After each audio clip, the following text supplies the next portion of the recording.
আসসালামু আলাইকুম, স্বাগত জানাচ্ছি ডিডিসি নিউজ আন্তর্জাতিক সংবাদে শুরুতেই থাকছে সংবাদ শিরোনাম। দক্ষিণ সুদানি বিমান হামলায় নিহত ৪০। সিরিয়া নিয়ে ইসরায়েলকে সতর্কবার্তা ট্রাম্পের। আফগানিস্তানের জনসমক্ষে মৃত্যুদণ্ড কার্যকর। মার্কিন সামরিক চাপের মুখে ভেনেজুয়েলা নত হবে না, মন্তব্য মাদুরোর। ইউক্রেন চুক্তি নিয়ে খুবই আশাবাদী হোয়াইট হাউস। ইমরান খানের বিষয়ে সত্য লুকানো হচ্ছে, অভিযোগ পরিবারের। এতক্ষণ দেখছিলেন সংবাদ শিরোনাম, এখন জানাবো বিস্তারিত। দক্ষিণ সুদানে বিমান হামলায় নিহত ৪০। দক্ষিণ সুদানের দক্ষিণ কোর্দোফান অঞ্চলে ভয়াবহ বিমান হামলায় অন্তত ৪০ জন নিহত হয়েছেন। স্থানীয় বাসিন্দাদের বরাতে আন্তর্জাতিক সংবাদ মাধ্যম এএফপির প্রতিবেদনে এ তথ্য জানা যায়। নিহতদের দাফন কাজে অংশ নেওয়া ২ ব্যক্তি সোমবার এই বিষয়টি নিশ্চিত করেন। শনিবার কোমোগ্লামে এ হামলার ঘটনা ঘটে। মানবাধিকার সংগঠন এমার্জেন্সি লয়ার্স জানিয়েছে, সেনাবাহিনী পরিচালিত বিমান হামলার সরাসরি গ্রামটির একটি নার্সিং স্কুলে আঘাত হানে। হামলায় ডজনখানেক শিক্ষার্থী সহ বহু বেসামরিক নাগরিক নিহত হন।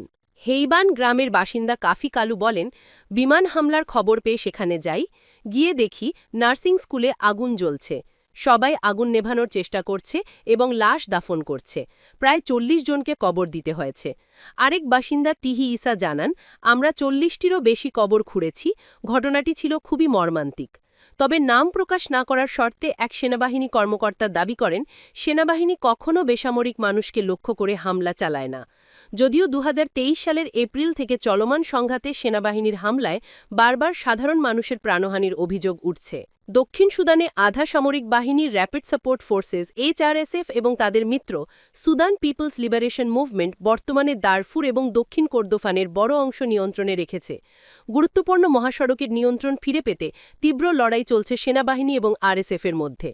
জাতিসংঘ জানায়, শুধু নভেম্বর মাসেই দক্ষিণ কোর্দোফানের ছোট গ্রামগুলো থেকে নিরাপত্তাহীনতার কারণে প্রায় ৫,০০০ মানুষ বাস্তুচ্যুত হয়েছে। চলমান এই যুদ্ধ এখন পর্যন্ত লাখো মানুষের প্রাণ কেড়ে নিয়েছে এবং ১,১২,০০,০০০ মানুষকে বাস্তুছাড়া করেছে। সিরিয়া নিয়ে ইসরায়েলকে সতর্কবার্তা ট্রাম্পের। ইসরায়েলকে অবশ্যই সিরিয়ার সঙ্গে দৃঢ় এবং প্রকৃত সংলাপ বজায় রাখতে হবে বলে মন্তব্য করেছেন মার্কিন প্রেসিডেন্ট ডোনাল্ড ট্রাম্প। তিনি বলেন, সিরিয়া যেন একটি প্রশান্ত রাষ্ট্রে পরিণত হতে পারে, এজন্য এমন কোনো ঘটনা করতে দেওয়া যাবে না যা দেশটির অগ্রযাত্রায় বাধা সৃষ্টি করে। সোমবার ট্রুথ সোশ্যালে দেওয়া একটা বিবৃতিতে এ আহ্বান জানান ট্রাম্প। মার্কিন প্রেসিডেন্ট এই মন্তব্য এমন সময় সামনে আনলেন যখন কয়েকদিন আগেই ইসরায়েল সিরিয়ার ভেতরে নতুন হামলা এবং অনুপ্রবেশ চালিয়েছে। সেই হামলায় রাজধানী দামেস্কের উপকণ্ঠে ১৩ জন নিহত হন। সিরিয়ার নতুন সরকার ইসরায়েলের এ আচরণকে যুদ্ধকর্ম বলে নিন্দা করেছে। সিরিয়ার পররাষ্ট্র মন্ত্রণালয় জানিয়েছে, ইসরায়েল বেইত জিন্না এলাকায় নৃশংস এবং পরিকল্পিত গোলাবর্ষণ চালিয়েছে। এটি পূর্ণমাত্রার একটি যুদ্ধকর্ম। অন্যদিকে ট্রাম্প তার পোস্টে সরাসরি ওই ইসরায়েলি হামলার কথা উল্লেখ না করলেও জানিয়েছেন, সিরিয়ার নতুন সরকারের কার্যক্রম নিয়ে যুক্তরাষ্ট্র সন্তুষ্ট। গত বছরের ডিসেম্বরে দীর্ঘদিনের শাসক বাশার আল আসাদ ক্ষমতাচ্যুত হওয়ার পর দক্ষিণাঞ্চলে ইসরায়েলের দখলাধিপত্য বিস্তারের ধারাবাহিকতায় এই ধরনের হামলা অব্যাহত রয়েছে। বরং ট্রাম্প সিরিয়ার নতুন প্রেসিডেন্ট আহমদ আল শারার প্রতি প্রশংসা জানিয়ে বলেন, বহু বছরের গৃহযুদ্ধের কারণে দেশটিতে যে সাম্প্রদায়িক অবিশ্বাস সৃষ্টি হয়েছিল তা দূর করে দেশকে ঐক্যবদ্ধ করার প্রতিশ্রুতি দিয়েছেন তিনি। ট্রাম্প বলেন, যুক্তরাষ্ট্র সিরিয়ার উন্নতির প্রগতিতে অত্যন্ত সন্তুষ্ট। আমরা সর্বোচ্চ চেষ্টা করছি যাতে সিরিয়ার সরকার তাদের লক্ষ্যে অবিচল থাকে এবং একটি প্রকৃত প্রশান্ত রাষ্ট্র গড়ে তুলতে পারে। আফগানিস্তানে জনসমক্ষে মৃত্যুদণ্ড কার্যকর। আফগানিস্তানে একটি স্টেডিয়ামে জনসমক্ষে এক ব্যক্তির মৃত্যুদণ্ড কার্যকর করা হয়েছে। ওই ব্যক্তির অপরাধ, তিনি বন্দুক হামলা চালিয়ে ১০ জনকে হত্যা করেছেন। দেশটির সুপ্রিম কোর্ট মঙ্গলবার এক বিবৃতিতে জানায়, মাঙ্গল নামে ওই ব্যক্তিকে পূর্ব আফগানিস্তানের খোস্টে বিপুল জনসাধারণের সামনে মৃত্যুদণ্ড দেওয়া হয়। সংবাদ মাধ্যমে তথ্যানুযায়ী ২০২১ সালে তালেবান ক্ষমতায় ফেরার পর থেকে এটি ছিল ১২তম জনসমক্ষে মৃত্যুদণ্ড। সুপ্রিম কোর্টের দাবি, মামলাটি অত্যন্ত নিখুঁতভাবে এবং একাধিকবার পর্যালোচনা করার পর তাকে কিসাস বা প্রতিহিংসামূলক শাস্তি দেওয়া হয়। বিবৃতিতে বলা হয়, ভুক্তভোগী পরিবারের কাছে ক্ষমা চাওয়া এবং মীমাংসার প্রস্তাব দেওয়া হয়েছিল, কিন্তু তারা তা প্রত্যাখ্যান করে। সোমবার প্রকাশিত সরকারি নোটিশে সাধারণ মানুষকে এই মৃত্যুদণ্ড প্রত্যক্ষ করার আহ্বান জানানো হয়। কর্তৃপক্ষ জানায়, মাঙ্গুল ছিলেন ২০২৫ সালের জানুয়ারিতে একটি বাড়িতে হামলা চালানো একদল আক্রমণকারীর অন্যতম সদস্য। ওই ঘটনায় ৩ নারীসহ ১০ জন নিহত হন। জাতিসংঘের আফগানিস্তান মানবাধিকার বিষয়ক বিশেষ প্রতিবেদক রিচার্ড বেনেট মঙ্গলবার মৃত্যুদণ্ড কার্যকরের আগেই বলেন, এই ধরনের শাস্তি অমানবিক, নিষ্ঠুর এবং আন্তর্জাতিক আইনের পরিপন্থী। তিনি এক্সে লিখেছেন, এগুলো অবশ্যই বন্ধ করতে হবে। গত অক্টোবরে বাদগিস প্রদেশের রাজধানী কালা ইনাওয়ের স্টেডিয়ামে জনসমক্ষে একইভাবে মৃত্যুদণ্ড দেওয়া হয়েছিল এক ব্যক্তিকে। তিনি এক ব্যক্তি ও তার ৮ মাসের গর্ভবতী স্ত্রীকে হত্যা করেছিলেন। তখনও ভুক্তভোগী পরিবারের সদস্যই তাকে গুলি করে হত্যা করেন। প্রত্যক্ষদর্শীরা জানান, হাজারো মানুষ এই দৃশ্য প্রত্যক্ষ করে। ৩টি আদালতের রায় এবং তালেবান সর্বোচ্চ নেতা হাইবাতুল্লাহ আখুন্দাজাদার অনুমোদনের পর শাস্তি কার্যকর করা হয়। এপ্রিল মাসে ৩টি ভিন্ন প্রদেশের স্টেডিয়ামে একই দিনে ৪ জনকে জনসমক্ষে মৃত্যুদণ্ড দেওয়া হয়। বাদগিসে ২ ব্যক্তিকে ভুক্তভোগীর পরিবারের এক পুরুষ আত্মীয় ৬-৭ রাউন্ড গুলি করে হত্যা করে। নিমরোজে জারাঞ্জ এবং পশ্চিম ফারাব প্রদেশেও ১ জন করে মৃত্যুদণ্ড দেওয়া হয়। কেউ কেউ মৃত্যুদণ্ড সমর্থন করে বলেন, এটি ইসলামী আমিরাতের শক্তি ও নীতি প্রদর্শন করে। অ্যামনেস্টি ইন্টারন্যাশনাল তালেবানকে জনসমক্ষে মৃত্যুদণ্ডের নীতি বন্ধ করার আহ্বান জানিয়ে একে মানবমর্যাদার প্রতি চরম অবমাননা বলে আখ্যা দিয়েছে। তালেবান চুরি, ব্যভিচার, মদ্যপান সহ বহু অপরাধে এখনও বেত্রাঘাত সহ শারীরিক শাস্তি দেয়। সমস্ত মৃত্যুদণ্ডের চূড়ান্ত অনুমোদন দেন তালেবানের রহস্যময় সর্বোচ্চ নেতা হাইবাতুল্লাহ আখুন্দাজাদা। তিনি বর্তমানে কান্দাহারে অবস্থান করছেন। সোভিয়েত সেনা প্রত্যাহারের পর ১৯৮৯ সালের গৃহযুদ্ধের বিশৃঙ্খলা থেকে উদ্ভূত তালেবান মতদর্শের মূল ভিত্তিই হল আইন শৃঙ্খলা রক্ষা, যা এখনও তাদের কঠোর নীতির কেন্দ্রবিন্দু হিসেবে রয়ে গেছে। মার্কিন সামরিক চাপের মুখে ভেনেজুয়েলা নত হবে না, মন্তব্য মাদুরোর। মার্কিন সামরিক চাপের মুখে ভেনেজুয়েলা নত হবে না, এমন হুঁশিয়ারি দিয়েছেন দেশটির প্রেসিডেন্ট নিকোলাস মাদুরো। তিনি বলেন, ভেনেজুয়েলা শান্তি চায়, কিন্তু সেই শান্তি হতে হবে মর্যাদা এবং স্বাধীনতার ভিত্তিতে। দাসের শান্তি বা উপনিবেশের শান্তি আমরা চাই না। রাজধানী কারাকাসে সমর্থকদের এক সমাবেশে একথা বলেন তিনি। তিনি অভিযোগ করেন, মার্কিন সরকার গত কয়েক মাস ধরে ভেনেজুয়েলাকে পরীক্ষা করছে। মার্কিন প্রেসিডেন্ট ডোনাল্ড ট্রাম্প ক্যারিবীয় সাগরে বিশাল নৌবহর মোতায়েন করেছেন। মার্কিন সামরিক বাহিনী ক্যারিবীয় সাগর এবং পূর্ব প্রশান্ত মহাসাগরে সন্দেহবাহী নৌকায় একাধিক হামলা চালিয়েছে। এতে অন্তত ৮৩ জন নিহত হয়েছে। তবে এই নৌকা মাদক বহন করছিল এমন প্রমাণ এখনও প্রকাশ করেনি ওয়াশিংটন। মার্কিন প্রশাসনের দাবি, এই সামরিক অভিযান মূলত মাদক পাচার ঠেকাতে। কিন্তু ভেনেজুয়েলার মতে প্রকৃত লক্ষ্য হল সরকার পরিবর্তন।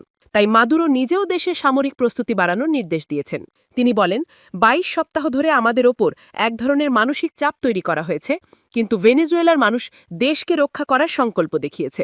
এরই মধ্যে ট্রাম্প সতর্ক করে বলেছেন, ভেনেজুয়েলার আকাশপথকে বন্ধ মনে করতে হবে।